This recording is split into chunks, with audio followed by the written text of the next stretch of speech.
ان سے مئی 2022 میں ملاقات ہوئی، تو چونکہ میری کرمنل پریکٹس بہت اچھی ہے اور ان پہ فوجداری مقدمات بننا شروع ہوئے تھے، تو میں ان کی لیگل ٹیم کا حصہ بنا. جتنا جو ہے ان کے ساتھ انٹریکشن ہوتا گیا، تو تب مجھے ان کے خواص کا پتہ چلا کہ یہ پنجگانہ نمازی ہے.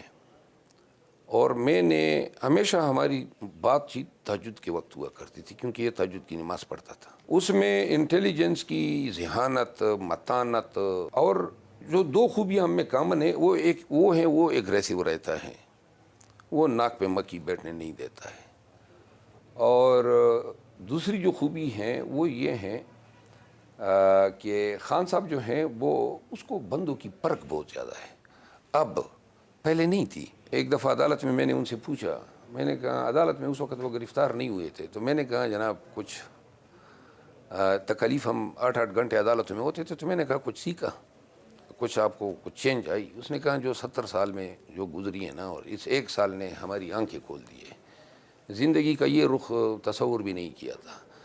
لیکن اب جو میں بات آپ کے ذریعے پورے پاکستان کو بتانا چاہتا ہوں، جیل میں جانے والا خان اور باہر نکلنے والا خان یہ 2 مختلف لوگ ہوں گے. آپ یقین کریں، لاسٹ ٹائم میں نے یہ بات کہی تھی، خان صاحب سے میں نے پوچھا کہ کس طرح گزر ہو رہی ہے جیل میں اڈیالہ میں. انہوں نے کہا کہ میرا نام لے کے کہا کہ جی نماز تو یہ پڑھتا ہے، اور تلاوت اور باترجمہ انگریزی کی ٹرانسلیشن کے ساتھ. انہوں نے کہا کہ ٹائم یہ مل گیا کہ اب جو ہیں اللہ تعالیٰ سے جو قربت ہیں وہ میری مزید بڑھی ہے. ان کا یہ مذہبی رخ بہت کم لوگ جانتے ہیں. تو خان جو ہیں اب وہ ٹوٹلی ڈیفرنٹ ہے. انتہائی اس کی سوچ میں ان تلخیوں نے ایسی حقیقت بھر دی ہے کہ یہ جب بھی باہر آئے گا، پی ٹی آئی کے لیے بھی ایک ڈیفرنٹ لیڈر ہیں اور پاکستان کے لیے بھی ایک مختلف لیڈر ہیں. کیا یہ سچ ہے کہ خان صاحب جیل میں بڑی لگژری قسم کی لائف گزار رہے ہیں؟ جیل مینیول جنہوں نے پڑھا ہے، وہاں ایک رول ہے، کوئی بھی اولاتی یا قیدی اپنے خرچے پہ گوشت بھی خرید سکتا ہے، دودھ بھی خرید سکتا ہے، فروٹ بھی خرید سکتا ہے. یہ ہر پاکستانی کر سکتا ہے. ہم نے 87,000 روپے ان کے لیے اٹک جیل میں جمع کیے تھے. پھر جب یہاں ابتدا میں 30,000 جمع کیے، پھر بقایا جو ضرورت ہوتی گئی. ایک تو اور وہ بھی وہ آئٹمز آپ لے سکتے ہیں جو مینیول میں لکھے گئے ہیں، سبزی ہیں، گوشت ہیں، دہی ہے. خان دہی کا شوقین ہے، تو شاد، تو لہٰذا یہ مرغ مسلم، یہ اتنے دیکھیں وہ نہ مطلب یہ ہے کہ ایسی خوراکوں کی اجازت ہیں جن کی تشہیر کی جا رہی ہے. جو لمیٹڈ ڈسکرائبڈ فوڈ آئٹمس ہیں یا میلز ہیں، وہ ہم اپنے پیسے دے کے خرید کے اسٹیٹ کو دیتے ہیں، جیل کو دیتے ہیں، حکومت کو دیتے ہیں، اور ان سے ہم اپنی، اور وہ جیل سپرڈنٹ کی ذمہ داری ہے کہ وہ اپنے سیکیورٹی میں خود اس کو بائی کریں اور پکائیں. خان کے قید و بند کی جو صعوبتیں اگر میں نے آپ کو بتا دی کہ کن کن حالات سے وہ گزرا ہے، تو رونگٹے کھڑے ہو جائے پاکستانیوں کے. ابتدائی دور آتی اس نے بالکل، جب اٹک جیل میں لے کے گئے نا، تو نہ تکیہ تھا، نہ کوئی میٹرس تھی، ننگی زمین پہ ان کو سلایا گیا. کیڑے مکوڑے اتنے تھے. خود اگلے دن میں ملا تو وہ اس نے کہا کہ ساری رات کیڑے مکوڑے مچھر، بلب جو تھا وہ قصداً جو ہیں 1 ہفتہ تک اس سیل میں جلائے رکھا گیا، تاکہ وہ، کیونکہ آدمی جو ہے سوتے وقت بلب آف کرنا چاہتا ہے. باتھ روم کی حالت گئی گزری تھی. تو خان نے نہ ان کو شیو، یعنی ابتدا میں جو داڑھی کا وہ کی بات ہوئی تھی نا، وہ کوئی شیشہ ہی نہیں تھا جس سے وہ شیو کرتا. یہ انتہائی غیر انسانی رویہ تھا. 1 ہفتے تک انہوں نے برداشت کیا. وہ جو جاگنگ مشین ہے کہتے ہیں وہ بھی بڑی مہنگی ہے، اور وہ سرکار نے ان کو لے کے دی ہے، اور پھر رہنے کے لیے اب 8 کمرے سراؤنڈنگ کے خالی کروا دیے گئے ہیں. وہ میں نے کیس کیا تھا. سرکار جو ہیں، اب کیا کہوں میں آپ کو، یہ جو مشینیں ہیں ٹریڈ مل، اس کے لیے ہم نے ریٹ کی تھی. اس میں ایک یہ بھی ہم نے پریئر مانگی تھی.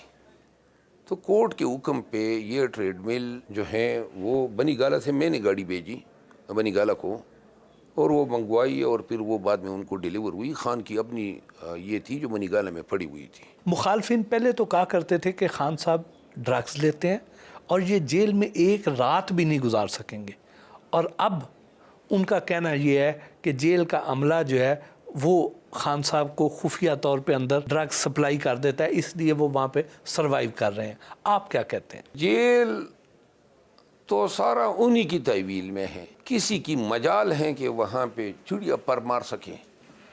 میں آپ کو بتا دوں، آپ کی بات یہ درست ہے کہ بڑی توقعات تھی کہ جی یہ ڈرگ ایڈکشن کی وجہ سے جو ہیں یہ گھٹنے ٹیک. جب ایک ہفتہ گزر گیا تو ان کو شک پڑ گیا کہ کہیں جیل والے کچھ نہ پرووائڈ کر رہے ہو، تو جیل والوں پہ نظر ہوئی، عملے تبدیل ہو گئے. دوسری پھر کسی نے مشورہ دیا کہ جی ان کے آپ یورین اور بلڈ کے ٹیسٹ لیں، اگر اس نے ایک ہفتے میں 10 دن میں مہینے میں 2 مہینے 3 مہینے میں کوئی ڈرگ دی ہے تو ریفلیکٹ ہو جائے گا.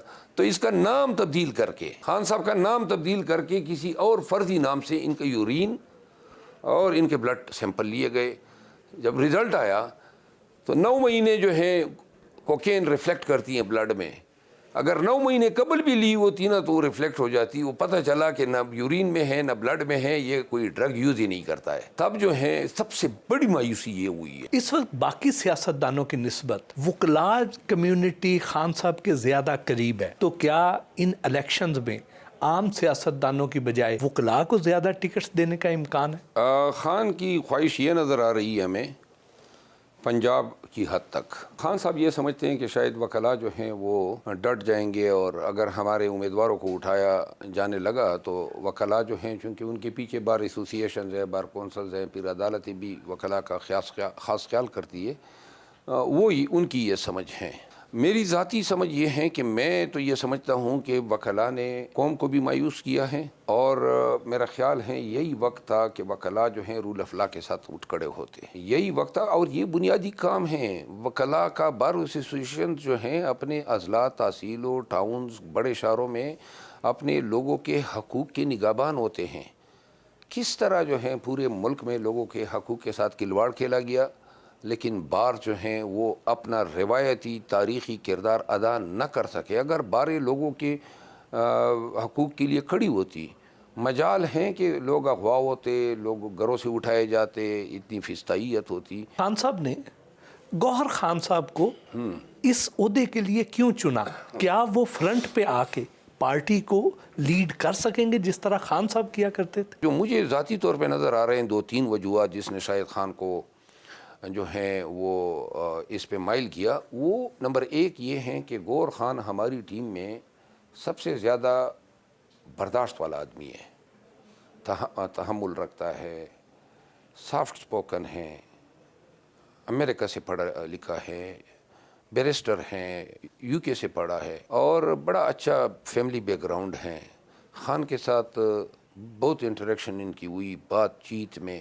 لیکن عملی طور پہ جس طرح گراؤنڈ میں آپ نظر آتے ہیں، جس طرح لوگوں کو چارج کر رہے ہیں، کراؤڈ کو، جس طرح ووٹر کو باہر نکال رہے ہیں، گوہر خان صاحب تو ہمیں آن گراؤنڈ کہیں نظر نہیں آتے. گوہر خان صاحب کا وقت آئے گا نا.